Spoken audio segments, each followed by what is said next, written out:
What if I told you that the roads you've been driving on for years are quietly being redesigned?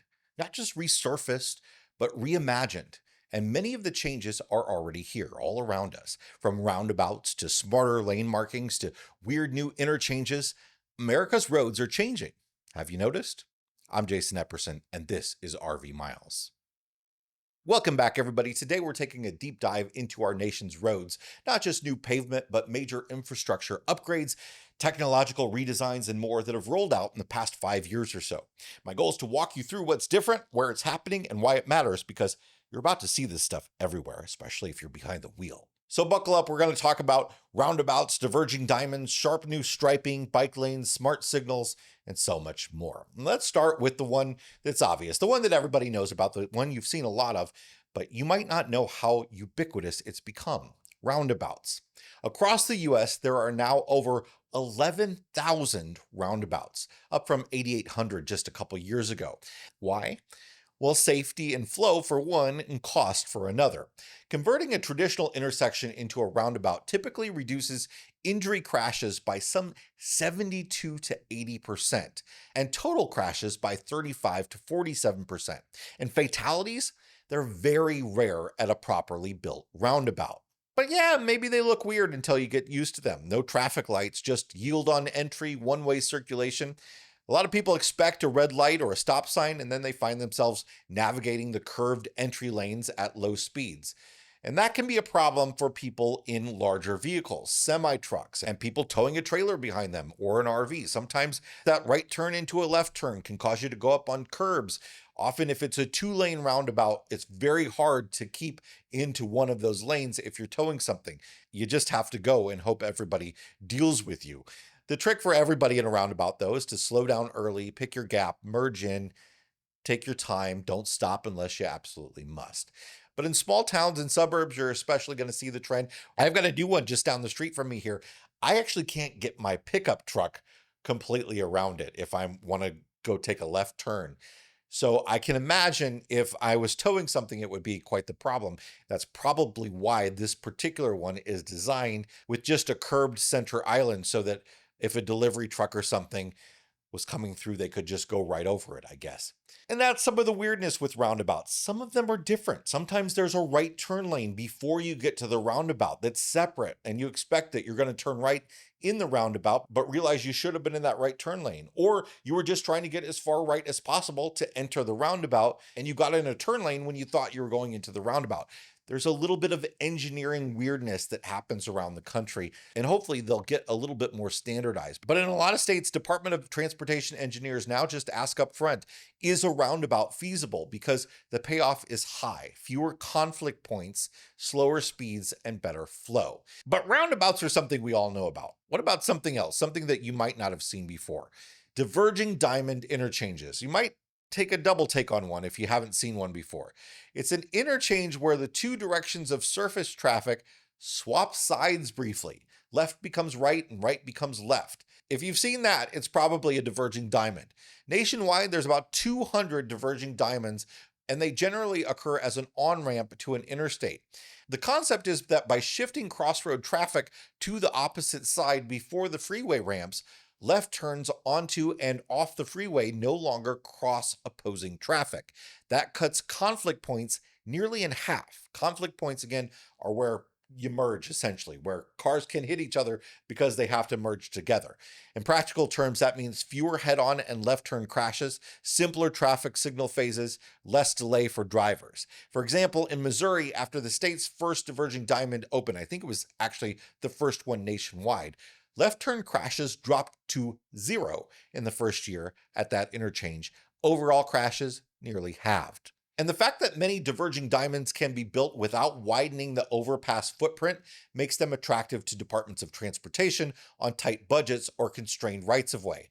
The weirdness of the crossover fades once you've driven through one once or twice. So if you approach a freeway on-ramp and you find yourself briefly driving on the wrong side of the road, if there's clear signage, don't panic. It's by design. Just follow the signs and you'll sail through more safely than the older layout allowed. You're going to see a lot more of these. There's a big wave of diverging diamond interchanges coming. More in a moment, but first, this episode is sponsored by RVmattress.com by Brooklyn Bedding. Get a real mattress for your RV instead of the cheap piece of foam that it came with at RVmattress.com by Brooklyn Bedding. They sell real mattresses in all the odd sizes RVs require, like short kings, Olympic queens, odd bunk sizes, different thicknesses, and more. Their mattresses are toxin-free, made in their factory in Arizona, and shipped to you vacuum sealed wherever you are. You just unwrap them and let them expand.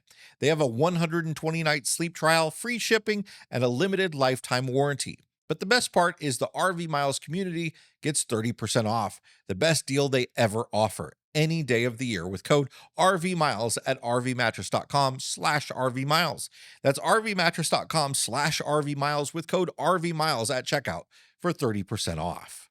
Next up, road diets. That's traffic engineer speak for converting a 4-lane undivided road into a 3-lane road with 1 lane each direction and a center left turn lane, and then reallocating the leftover space for bike lanes, sidewalks, buffer zones, on-street parking, etc. A lot of people get mad at these because they think the reason they're being done is to provide bike lanes, and people don't like losing a lane of traffic for bike lanes often. But that is a benefit. It's not the main reason. In the last 5 years, road diets have become standard in many cities seeking to lower speeds, reduce crashes, and provide better pedestrian and bicycle safety. Typically, they reduce crashes by about 29%. Think of a road you know that seems too fast, too wide, maybe scary to cross on foot or bike. In a lot of metro areas, that's exactly what city planners are targeting now. Narrow it a bit, calm it down a bit, and make it friendlier for all users. Sometimes they're trying to encourage you to not use it as your high-speed way across town. They want you to go use the Beltway or whatever route is meant for that in your area. But where a lot of people get mad at road diets because they think they're going to increase traffic time, studies show they actually don't increase your drive time appreciably. Once drivers adapt, throughput is nearly the same, and fewer crashes mean fewer unplanned delays and emergency responses. Plus, you don't get stuck behind somebody trying to make a left-hand turn in the fast lane, which causes lots of braking, lots of unplanned merges. When there's that dedicated left-hand turn lane, it's less of a problem for people to make left-hand turns. For communities, the benefits far outweigh the simple cost of repainting lines and restriping. It doesn't really cost that much. But what about those lane markings? That's where some technological changes are coming too, and it's one area you might overlook as you drive around, that humble lane line. Many states are upgrading 4-inch wide lane lines to 6-inch lane lines, not just for looks, but of course for visibility and for machine vision compatibility. Cameras on cars and lane keeping systems and self-driving cars. Over 30 states now use 6-inch lane lines in some form or are shifting to them. The safety impact is real. Wider lines help drivers stay in their lane, they reduce run-off-road crashes, especially at night, and they offer extremely high cost-benefit ratios, in some cases 25-1 for rural roads. But there's more. It's not just the width of the line, it's what it actually looks like. Something you might have seen recently, contrast striping. On light-colored concrete surfaces or on faded asphalt, where traditional white lines can fade into the pavement, a lot of states now apply a black border or a shadow behind the white dash. It's a pattern sometimes called a tiger tail to make the stripe stand out. And they're also changing up the type of material. So the white line might be in one type of material. It might be a highly reflective raised tape stripe, while the black shadow might be a different texture. Those differences help the line show up better in the darkness or in rain in particular. So when it seems like the lines are bolder, brighter, or possibly glowing in the rain, you're likely seeing one or more of these upgrades. For human drivers, it means easier nighttime and wet weather lane keeping. For automated driving systems, it means more reliable sensor signals. So next time you drive a newly repaved or brand new highway, take a look. Thicker stripes, maybe black outlines, better reflectivity. That's part of a broader road tech makeover. Traffic signals have gotten some upgrades too. Reflective backplates, those Black boxes around the signal heads, many now get a fluorescent yellow or a retroreflective border. That bright frame makes the signal far more visible in low light against complex backdrops, or even if the power is out in the dark. Think of a city with lots of lights happening at night, and you've got a solid border that tells you exactly where the light is. Studies show a 15% reduction in total crashes when those upgrades are applied. Real simple, it's just a border. Flashing yellow arrows are something you've sure all seen, but you might not know that you're going to see a lot more of them. The old sort of yield on the green ball is going away, and you're going to see a lot more intersections now using a flashing yellow arrow for permissive left turns with a yield required, and a steady green arrow for protected turns.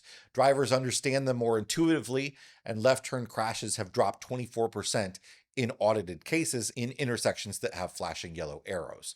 Beyond those, though, cities are also installing adaptive signal controls, traffic lights that adjust timing in real time.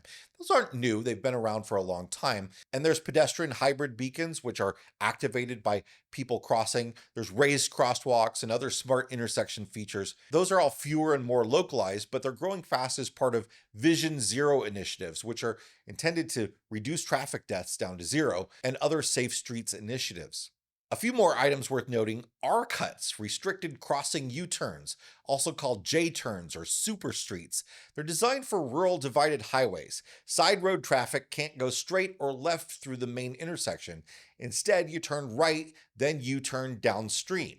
These reduce conflict points sharply and have shown 50% reductions in serious crashes in many projects. High friction surface treatments on sharp curves and ramps, they increase skid resistance, especially in wet conditions. And the real futuristic thing now is you're starting to see pilot programs of roads that can talk to cars, V2X communication, roadside units talking to vehicles in smart corridors with live data and responsive signals, even some prototype lanes made for driverless and automated vehicles. Essentially, if the intersections, the signals can talk to the cars and tell the car that something is coming up, that car can be more responsive to that. It's futuristic, but it's coming. Less futuristic is all electronic tolling, and we're even seeing the tolling transponders disappearing to where now you just have pay by plate. It's not strictly road design, but it's relevant. Cash booths are disappearing, meaning fewer slowdowns, fewer deceleration crash zones, and better traffic flow on major toll routes.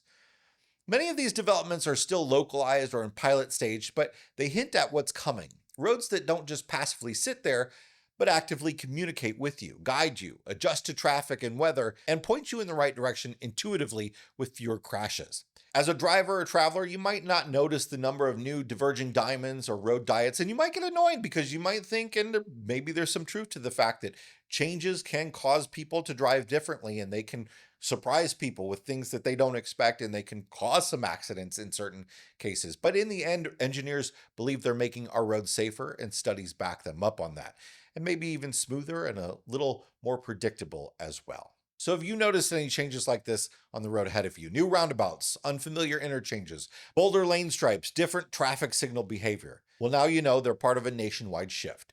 If you enjoyed this deep terrain tour of American roads, hit the like button, share it, and comment below with your most surprising new road tech experience. Where was it? What stood out? I want to hear what you've seen out there. Thanks for watching, everybody. We'll see you next time. Bye.